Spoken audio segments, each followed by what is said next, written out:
So why would my machine pick up a stone and then drop it back into the hopper? On all machines, we actually rely on constant vacuum to be able to lift every stone size from an SS6, which would be a lighter stone, to an SS20 stone, or even an SS34, which is your 6mm. To do that, the heavier the stone, we need better vacuum pressure, okay? Now, most common issues of it won't pick up a stone is that I have a clog in the gun. That happened over time. For some reason, the bag of stones that I just poured in there was a broken stone in that bag. And believe it or not, this gun will find it. It'll suck it up into the gun nozzle. Now, how do we know this? Well, what we want to do to test for it, on the control panel, you want to go to your output menu. And then if we go over to the number 0 and we press set, I want to look at this vacuum sensor here.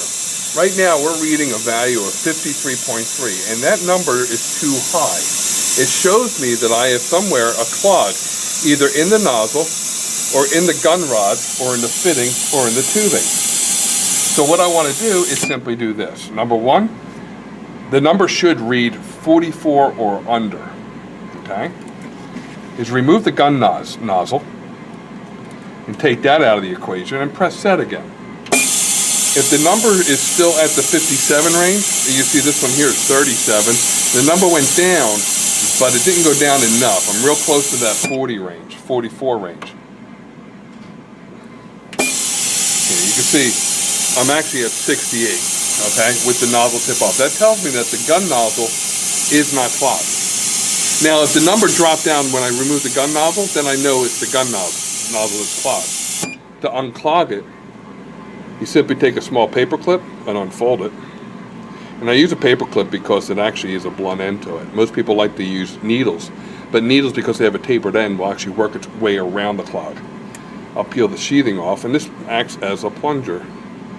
And since the clog came in from the tip of the gun nozzle, I'll push it out the same way. And then put it back on and test it, make sure I'm still at 44.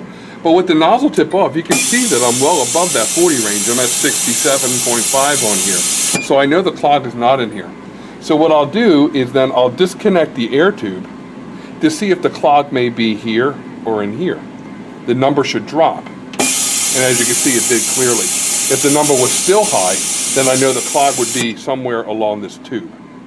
So since we know the clog is in here, what I'll do is I'll remove the fitting, and you'll want your 7mm combination wrench here.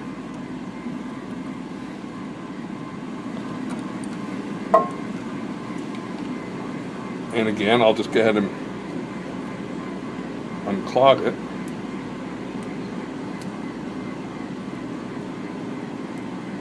Now, usually what I'll do, this tube here, I know is compressed air. It actually is used to push that gun up and or down. So I'll disconnect this tube, and I'll put it right on here, right on the threading. And then what we'll do, we go to output number 2. And we have a piece of lint. Still got a little bit more in there. One of your maintenance things that you should do every month is to pull your fittings off one at a time and blow them out. Get all the dust and crud out of them. So now we'll connect this again. Try to get the rest of the stuff out. Okay. And once you have that clog removed, then what I'm going to do is I'm going to take this tube and insert it into here, into the hole where the fitting was. And we'll blow this out as well. So just go to output number 2 again, press set. And that'll unclog that. We'll reattach this tube, take our fitting, reattach it to our gun rod. Make sure you're using a wrench for this. You want to make sure that this fitting is secure. Don't over tighten, it'll strip. And then what we'll do, reattach everything again. And we'll test one more time on the output 0. And now you can see that number's below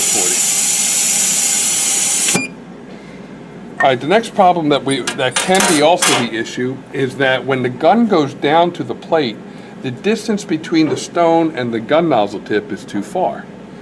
To test for this, what we want to do is we want to go to the System menu.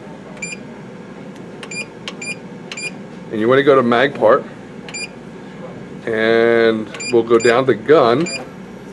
We'll bring the gun over, and then what I'll do is I'll move the plate with my finger, so when the gun comes down, she comes down in an area between two stones. Bring the gun down by using the down arrow button. And then what you want to do is look at the distance between the nozzle tip and the stone itself. And you can see the gap that exists there. It's pretty big. Matter of fact, the nozzle tip should come down, so when I move the plate, it moves the stone that's in the hole there. You can see this is too high. So what we want to do is we want to adjust this gun rod further down off the gun cylinder to make up the distance, okay? This may happen over time, that it just kind of changes its origin. So to do that, what we want to do is you need a 2.5 millimeter Allen wrench. You also need your number 7 combination wrench. And remove the centering screw. Just like this, and then hold the fitting here, and then loosen up this little nut that's at the top. The way your gun works, your gun is actually in 3 pieces. You have the gun nozzle, which is screwed onto the gun rod, and the gun rod is screwed onto this shaft, which is part of your gun cylinder up here. This is the part that actually pushes and pulls the gun up and down. Being that this is screwed onto the shaft, if I rotate this and screw it further up that shaft, I go further away from my stone. If I unscrew it and it comes down, I come closer to the stone. That's what I want to do. So I'm going to disconnect my vacuum tube, and now what I'll do is I'll rotate to where I'm just touching the plate and then back it off just a little bit, just right there. Now look at the distance I have between the stone or the plate and the nozzle tip, much less. And when I move the plate, you can see that the gun nozzle, the tip of the nozzle tip is actually moving that stone in that hole, and that's what I want to have happen. I do not want to touch the plate. If I touch the plate, then whenever it comes around to that sensor stud, it'll think that's a stone, and you'll be missing a stone in your design. We want to be off the plate just a little bit, but when we move the plate, we're actually hitting that stone. Once we have that, then what we'll do, we'll hold the gun rod in place, bring this nut back down to the top of it, and snug it up. Just snug it up, don't over tighten it.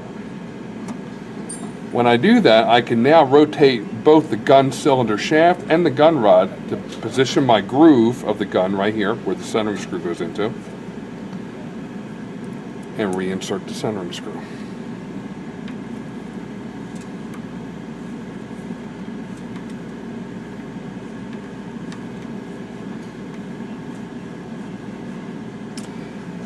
Reattach my tube, and now I'll use the up and down arrow button to confirm that my position has not changed. Okay. Another thing that can cause your stones to drop off the gun nozzle is that the vacuum sensor, this component right here, did not accurately detect whether it had a stone or not. Now what you want to do first is you want to go into Output menu and go over to 0 and press set and make sure that value there is below 44. If it's above 44, 44.0, then you probably have a clog and there's not enough vacuum there to lift that heavier stone. The other reason that it could be is that the pressure settings, there's 2 pressure settings. P1, that number right there indicates anything reading through the gun nozzle, 49.4 or higher, the machine thinks there's a stone. Pressure value number 2, anything that number or lower, the machine thinks there is no stone, so it goes to the next stone. Now one of the symptoms of that is when it finally detected that it didn't have a stone, even though it did, the vacuum cuts off, so the stone drops off as the parts feeder plate advances to the next hole. Okay, so we want to make sure these 2 numbers are correct. Okay, P1 and P2. So down here, we're going to work out how to figure out what those P1 and P2 settings should be. The math is very simple. P1, as I mentioned, equals a pressure value of stone detection, okay? And P2 is the pressure value of no stone detection, okay? That means that there's no stone in the hole, so therefore that number stays low. Let's show you something real quick. On this vacuum sensor, right now it's reading, mine is reading 25.4, yours may read anywhere from that range to 44, okay? When I have air obstruction through the gun nozzle, that number goes higher, okay? And the closer I get to whatever that P1 number is, then the machine also thinks there's a stone all times, even if there was no stone in the hole.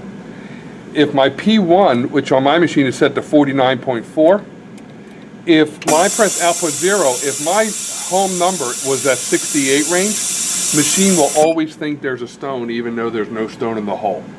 And that was caused by a clog. In this situation, what we want to do is we want to figure out what those P1 and P2 numbers are. So we know, so we have better detection. Now it's a little bit of math. So the way we do it, we need two numbers. We'll consider N1 and N2. The way the math works out is P1 or P2 equals whatever the value is P1 is minus 1.0. How we find P1 is we take the second, we'll take one number and subtract the other number by it, and then we'll divide it by 3, and then we'll add that first number to it, and that gives us our P1 number. Let's go ahead and do that now. P1, to find our numbers, all we'll need is a small piece of paper, just like this, okay? And we are going to go to the output menu, number 0, and press set. And we'll write this number down.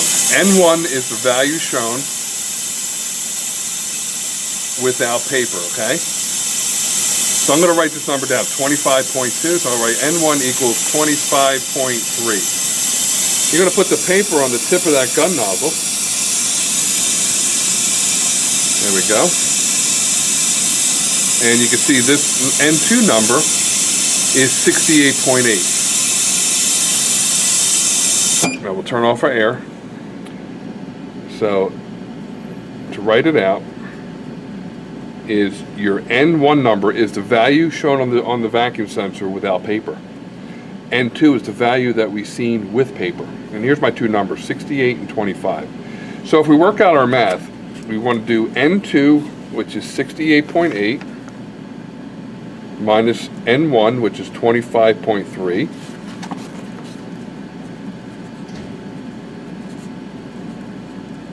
We get a value of 43.5. Okay? And then we divide 3 by it. So we take 43.5 divided by 3. We get 14.5. The last part is adding that N1 number to it again, 25.3. So if we add 25.3 to that 15, we get P2 value of 40.3. So my P2, or P1, would be 42.3. So if we hit the set button on the vacuum sensor, we use these arrows to dial it in. And we said this should be 40.3, and we could just round that to 40. Press and hold, it'll go down. Press set again on the vacuum sensor, and we'll set P2 to one number under that, which would be 39.0.